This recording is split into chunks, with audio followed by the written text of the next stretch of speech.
Hello everyone. तो आज के इस लेक्चर में समझेंगे आयनाइजेशन एनर्जी क्या होता है, आयनाइजेशन एनर्जी पीरियड के अलोंग वेरी कैसे करता है, ग्रुप के अलोंग वेरी कैसे करता है और एक्सेप्शंस क्वेश्चंस को हम कैसे कंपेयर कर सकते हैं कि किसका आयनाइजेशन एनर्जी ज़्यादा है और किसका आयनाइजेशन एनर्जी कम। हम मानते हैं कि इस वीडियो देखने के बाद आप ये पूरा आयनाइजेशन एनर्जी से रिलेटेड क्वेश्चंस को सोल्व कर पाएंगे और आपका कंसेप्ट बिल्डअप कर पाएंगे। तो स्टार्ट करते हैं, आयनाइजेशन एनर्जी होता क्या है। देखिए, आयनाइजेशन एनर्जी के लिए एक चीज़ ध्यान देना, जैसे हम एक एग्जाम्पल के थ्रू समझते हैं कि एक सोडियम लेते हैं और दूसरा जो है Cl2 लेते हैं। ठीक है, अब इससे इलेक्ट्रॉन निकालेंगे तो इलेक्ट्रॉन निकल जाता है तो क्या बनता है प्लस, और इसमें इलेक्ट्रॉन निकालते हैं तो क्या होता है प्लस हो जाएगा। तो इलेक्ट्रॉन निकालने में जो एनर्जी लगेगा ना, एनर्जी लगेगा, कितना एनर्जी लगेगा, मिनिमम एनर्जी जितना लगेगा, minimum amount of energy.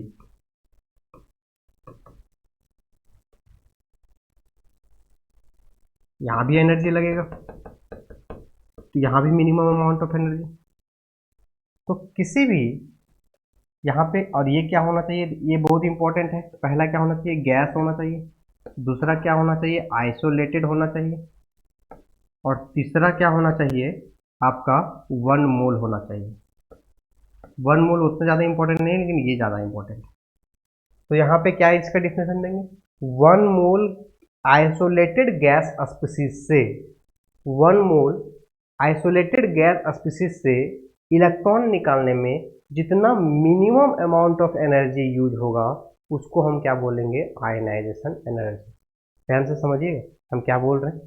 1 mole isolated gas species, atom भी हो सकता है या मॉलिक्यूल भी हो सकता है, उसमें इलेक्ट्रॉन को निकालने में जो एनर्जी लगेगी, रिक्वायर्ड होगी, जो यूज होगी, उसको हम क्या बोलेंगे, आयनाइजेशन एनर्जी। क्वेश्चन पूछता है आयनाइजेशन एनर्जी के लिए क्या सॉलिड एटम होना चाहिए, नहीं। लिक्विड होना चाहिए, नहीं। क्या होना चाहिए, गैस। क्या आइसोलेटेड होना चाहिए या नहीं, आइसोलेटेड होना चाहिए। तीसरा चीज क्या है, ये आयनाइजेशन एनर्जी जो प्रोसेस है, ये प्रोसेस पूरा है, ये प्रोसेस एक्सोथर्मिक है या एंडोथर्मिक, तो this process is endothermic, this process is endothermic. तो इस तरह से आयनाइजेशन एनर्जी का बेसिक इंट्रोडक्शन हुआ। अब हम बात करेंगे कि आयनाइजेशन एनर्जी किस किस चीजों पे डिपेंड करेगा। Factors affecting ionisation energy, factors affecting ionisation energy, किस किस फैक्टर्स पे आयनाइजेशन एनर्जी डिपेंड करता है। ठीक है, तो पहला अगर बात करेंगे, पहला जो है जेड इफेक्टिव पे बात करेंगे। देखिए, मेन आपको मकसद क्या है, एक एटम है और इस एटम से इलेक्ट्रॉन को निकालना है। ठीक है, और ये प्लस इसको अट्रैक्ट करके रखा है, तो जेड इफेक्टिव ज्यादा मतलब अट्रैक्शन ज्यादा। अब अट्रैक्शन ज्यादा, एनर्जी ज्यादा लगेगा निकालने में। जैसे कि अगर कोई दो लोग के बीच बहुत अच्छा दोस्ती, उस दोस्ती को तोड़ने में एनर्जी ज्यादा लगता है। ठीक है, तो आयनाइजेशन एनर्जी जो होगा वो डायरेक्टली प्रोपोर्शनल होगा जेड इफेक्टिव का। ठीक है, दूसरा, सेकेंड जो है, सेकेंड है आपका साइज। तो जनरली अगर देखा जाए, न्यूक्लियस से जितना नजदीक वाला इलेक्ट्रॉन होगा, जितना छोटा साइज होगा, उतना ज़्यादा अट्रैक्शन होगा, तो उतना ज़्यादा एनर्जी लगेगा। ठीक है, तो जो आयनाइजेशन एनर्जी है वो क्या होगा, इनवर्सली प्रोपोर्शनल टू साइज। मतलब जितना नज़दीक में होगा उतना ज़्यादा अट्रैक्शन होगा, उतना ज़्यादा एनर्जी लगेगा।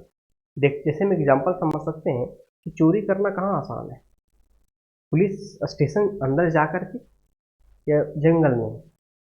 सीधी बात है, जंगल में पुलिस स्टेशन से जितना दूर होगा वहाँ पे चोरी करना आसान होगा। पुलिस स्टेशन के सामने, पुलिस के सामने थोड़ा सा जितना नियर बाय रहेगा उतना मुश्किल होगा। तो ये तीसरा जो फैक्टर है जिसपे डिपेंड करता है आयनाइजेशन एनर्जी, वो है इलेक्ट्रॉनिक कन्फिग्रेशन।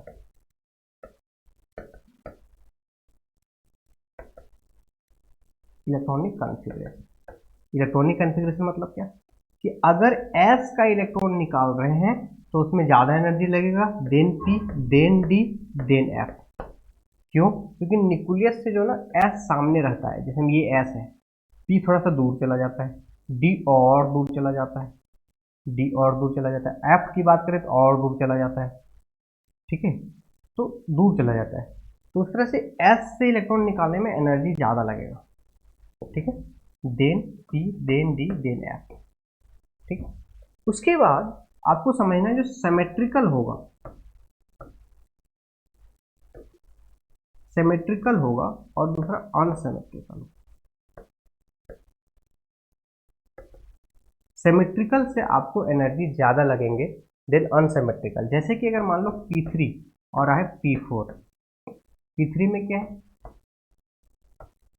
1 2 3 और P4 में क्या है 1 2 3 4। तो ये सिमेट्रिकल है, ये अनसिमेट्रिकल है, इसका इलेक्ट्रॉन निकालना ज़्यादा मुश्किल होगा देन ये अनसिमेट्रिकल। ऐसा एग्जाम्पल से समझ सकते हैं कि आपके जितना भी फ्रेंड है, मान लो 3 फ्रेंड है, तीनों को आप इक्वली ट्रीट कर रहे हो, एक जैसा है, तो उस दोस्ती को तोड़ने में एनर्जी ज़्यादा लगेगी। लेकिन इसमें से क्या है, एक को आप डिफरेंट ट्रीट कर रहे हो, दो को अलग कर रहे हो। बर्थडे पार्टी है, उसमें से एक को दिए, दो को दिए ही नहीं, सीधी सी बात, फिर उस दोस्ती को तोड़ना आसान हो जाएगा। इसका मतलब ये है कि आयनाइजेशन एनर्जी जो है सिमेट्रिकल का ज़्यादा होगा जब अनसिमेट्रिकल। तो ये 3 फैक्टर है जिस पर आयनाइजेशन एनर्जी डिपेंड करता है, ठीक है। जिंदगी में हर कोई ना एक बहुत सारा फैक्टर पे डिपेंड करता है। किसी को पैसा ही बहुत इंपॉर्टेंट है, किसी को आपका टॉकिंग स्टाइल इंपॉर्टेंट है कि आप किससे बात करते हो, किसी को आपका ड्रेसअप स्टाइल मतलब आपका स्मार्टनेस मतलब रखता है। तो उसी तरह से आयनाइजेशन एनर्जी मेनली 3 फैक्टर्स पे डिपेंड होता है कि ज़्यादा किसका होगा कम किसका होगा। क्या है ionisation energy? Z effective, size और इलेक्ट्रॉनिक कॉन्फ़िगरेशन। एक चीज़ यहाँ पे आपको याद रखना है क्या, कि जो जेड इफेक्टिव और साइज जो है, जेड इफेक्टिव और जो साइज वाला फैक्टर है वो लगभग मतलब मोर केसेस मतलब मैक्सिमम केसेस में आपको यही अप्लाई होते हुए दिखेंगे। मेन आपको ये देखना है। तो इलेक्ट्रॉनिक कन्फिग्रेशन वाला कब देखेंगे, ये फैक्टर को कब देखना है, ये 4 यहाँ पे आसपास वाला, मतलब ऐसे बोल सकते हो कि जो इलेक्ट्रॉनिक कन्फिग्रेशन वाला है, जब आसपास के एटम होंगे तब ये फैक्टर्स को देखेंगे। जैसे मैं एक एग्जांपल के थ्रू समझते हैं, फिर समझ में आ जाएगा। जैसे पहला, अगर एलोंग पीरियड की बात करें, अगर हम lithium, beryllium, boron, carbon, nitrogen, oxygen, fluorine, neon, ठीक है। अब इसका कन्फिग्रेशन करेंगे तो क्या हो जाएगा 2s1 2s2 2p, लास्ट का कन्फिग्रेशन करना है केवल हम 2p2 2p3 2p4 2p5 2p6। अब अगर हम कंपेयर करें यहाँ से यहाँ तक लेफ्ट से राइट, तो जेड इफेक्टिव इंक्रीज कर रहा है, साइज डिक्रीज करता है कोएक्सेप्ट यहाँ पे, ठीक है। जेड इफेक्टिव तो हमेशा इंक्रीज करता है। तो इस केस में क्या होना चाहिए, ऐसे होना चाहिए, ठीक है भाई, ऐसे हो जाना चाहिए। लेकिन हमें तीसरा फैक्टर इलेक्ट्रॉनिक कन्फिग्रेशन भी तो देखना है, इलेक्ट्रॉनिक कन्फिग्रेशन भी तो देखना है। और इलेक्ट्रॉनिक कन्फिग्रेशन डोमिनेट कब करता है एक्स के ऊपर, जैसे कि देखो 2 हैंड है, एक ले जा रहा है इधर और एक ले जा रहा है इधर, तो ये कैसे पता चलेगा कि इधर जाएगा कि इधर जाएगा, देखेंगे ना फिर दोनों में कि डोमिनेटिंग कौन है। मेरा अगर राइट हैंड डोमिनेट कर रहा है तो इधर जाएगा, लेफ्ट हैंड डोमिनेट कर रहा है तो इधर जाएगा। तो ठीक है, जेड इफेक्टिव के लोग इस तरह होना चाहिए, लेकिन हम क्या बोल रहे हैं, मैक्सिमम केस में जेड इफेक्टिव डोमिनेट करेगा और साइज डोमिनेट करेगा, लेकिन आपका इलेक्ट्रॉनिक कन्फिग्रेशन डोमिनेट करेगा जब आसपास के एलिमेंट हो। जैसे में देखो बेरिलियम और बोरॉन, इसमें एस का इलेक्ट्रॉन निकल रहा है, इसमें पी का इलेक्ट्रॉन निकल रहा है, तो अभी हम इलेक्ट्रॉनिक कन्फिग्रेशन में क्या देखे थे, किसका आयनाइजेशन एनर्जी ज़्यादा होता है, एस से निकलने वाला का, इसलिए क्या होगा, ये एक्सेप्शनली इसका ज़्यादा हो जाएगा, बोरोन से बेरिलियम का ज़्यादा हो जाएगा, ठीक है। उसी तरह से यहाँ पे देखिए दोनों पी से तो निकल रहा है, लेकिन दोनों आसपास के एलिमेंट है, ये सिमेट्रिकल है ये अनसिमेट्रिकल है, तो ज़्यादा किसका हो जाएगा, सिमेट्रिकल वाला का हो जाएगा, इसलिए सिमेट्रिकल वाला का ये हो जाएगा ऐसे। तो ओवरऑल क्या हो जाएंगे ऑर्डर, लिथियम, फिर हो जाएंगे बोरोन, फिर हो जाएंगे बेरिलियम, फिर हो जाएंगे कार्बन, फिर हो जाएंगे ऑक्सीजन, फिर हो जाएंगे नाइट्रोजन, फिर हो जाएंगे फ्लोरीन, फिर हो जाएंगे नियोन। तो यहाँ पे ऐसे मत समझना कि अब यहाँ से एस निकल रहा है, यहाँ से पी निकल रहा है, तो ये हमें इसी का ज़्यादा होगा, ऐसा नहीं। एस और पी कंपेयर तब करेंगे जब एलिमेंट आसपास के हो। ऐसा नहीं कि एस से निकालना हमेशा मतलब इसको उसको कंपेयर कर दो, अरे ये इलेक्ट्रॉनिक कन्फिग्रेशन के अलॉन्ग एस से एनर्जी ज़्यादा लगता है, इसका ज़्यादा इसका कम, ऐसा नहीं। पहले तो आप जेड इफेक्टिव से देख लो, जेड इफेक्टिव से कंपेयर कर लो, जेड इफेक्टिव के अलॉन्ग ऐसा होना चाहिए, लेकिन वहाँ पे फिर साथ में इलेक्ट्रॉनिक कन्फिग्रेशन देखो, इलेक्ट्रॉनिक कन्फिग्रेशन देखो आसपास वाले के लिए केवल बस, मतलब अगर ये है जिसमें यहाँ एस एस एस था, एस एस कोई दिक्कत नहीं, यहाँ पे एस पी था तो इसलिए एस का ज़्यादा हो गया, यहाँ पी पी है कोई दिक्कत नहीं, पी पी है ये सिमेट्रिकल है ज़्यादा होगा ही होगा, और यहाँ पे क्या है ये देखो पी पी से है लेकिन ये सिमेट्रिकल है, ये अनसिमेट्रिकल, इसलिए पीरियड में ऐसे याद कर लेते हैं, ठीक है। यहाँ पे उसी तरह से नीचे अगर देखेंगे सोडियम, मैग्नीशियम, एल्युमिनियम, यहाँ पे थोड़ा सा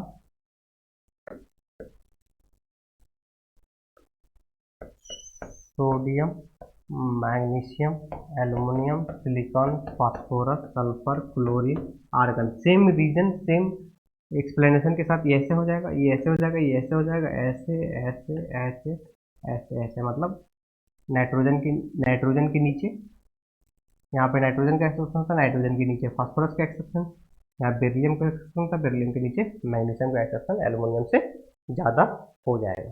तो इस तरह से अलोंग पीरियड में हम कंपेयर कर लेते हैं आयनाइजेशन एनर्जी को। दूसरा, अगर हम अलोंग ग्रुप देखा जाए तो अलोंग ग्रुप में आपको एक चीज ध्यान देना है, अलोंग ग्रुप में कि अलोंग ग्रुप अगर जैसे lithium, beryllium, sorry sodium, potassium, rubidium, caesium, अगर अलोंग ग्रुप की बात अगर किया जाए तो साइज जो है वो इंक्रीज हो रहा है, जेड इफेक्टिव जो है रिमेन सेम होता है। तो भाई अब इलेक्ट्रॉनिक कन्फिग्रेशन तो ऐसा है नहीं, क्योंकि इसमें भी ऐसे, इसमें भी ऐसे, इसमें भी ऐसे, इसमें भी ऐसे, इसमें भी सबका ऐसा लास्ट में, तो केवल इससे देखेंगे, केवल साइज से देखेंगे, तो साइज डाउन द ग्रुप क्या हो रहा है, इंक्रीज, साइज इंक्रीज तो आयनेशन एनर्जी क्या है, डिक्रीज। तो आयनेशन एनर्जी हर ग्रुप में डिक्रीज होता है, एस और पी में मैक्सिमम ग्रुप में डिक्रीज होता है, लेकिन एक्सेप्शन वाला कहाँ है, तो एक्सेप्शन वाला वही है जो यहाँ पे रेडियस में बताया था, एक्सेप्शन क्या है, इसका कम होना चाहिए, इसका क्या होना चाहिए, कम, लेकिन ज़्यादा हो जाएगा क्योंकि इसका साइज क्या हो जाता है छोटा, फिर ये कम होता जाएगा, मतलब गैलियम के पास एक्सेप्शन, मतलब बोरोन, फिर गैलियम, फिर एल्युमिनियम, ऐसे, मतलब गैलियम का आयनाइजेशन एनर्जी ज़्यादा हो जाता है, पहला तो ये। दूसरा जो है, दूसरा एक्सेप्शन ग्रुप वाइज में, तो ग्रुप वाइज में डी ब्लॉक में 3D सीरीज है, 4D सीरीज है और 5D सीरीज है, तो 5D सीरीज का ज़्यादा होगा, डाउन द ग्रुप क्या होना चाहिए, कम, लेकिन 5D सीरीज का क्या हो रहा है, ज़्यादा। ऐसा क्यों, देखो जैसे मान लो वरुण न चालू, ऐसा है, तो इससे क्या होना चाहिए, इसका कम, लेकिन हो जाएगा ज़्यादा। ऐसा क्यों, क्योंकि हम क्या बोले थे कि जो एक एटम है, यहाँ पे भी एटम है, चलो साइज तो बढ़ गया इससे, लगभग साइज, ऐसे लगभग साइज क्या होता है, कंपरेबल होता है, 4D और 5D का साइज लगभग क्या होता है, कंपरेबल होता है,